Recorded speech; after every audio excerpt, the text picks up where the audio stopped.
The origins of the Headless Horseman can be traced back to Celtic mythology. There was a large horned god called Cernunnos. He was typically depicted holding a torch or an axe and always had the deer by his side. He symbolized nature, the cycle of seasons, and the underworld. One day, Cernunnos went hunting.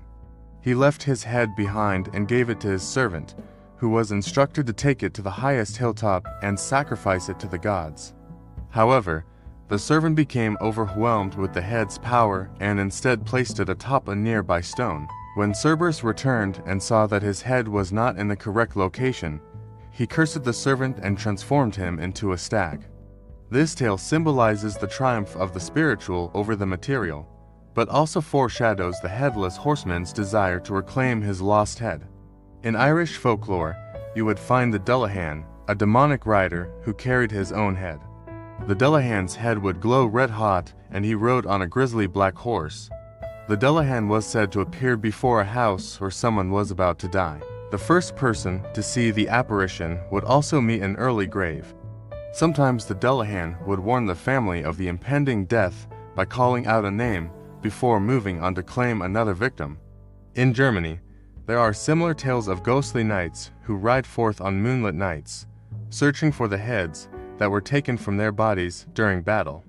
These stories were commonly used to scare children into good behavior. It was believed that if they misbehaved, they might just end up as headless knights themselves, forever doomed to wander the earth. However, the version most people are familiar with today comes from Washington Irving's The Legend of Sleepy Hollow, written in 1820. It tells the story of Ichabod Crane, a lanky school teacher who becomes enamored with the legendary Headless Horseman. On his way home from a party, he hears the clatter of hooves and turns around to see a riderless horse charging towards him. To escape, he hides in a hollow log, but when he emerges, he finds that his pumpkin lantern has vanished.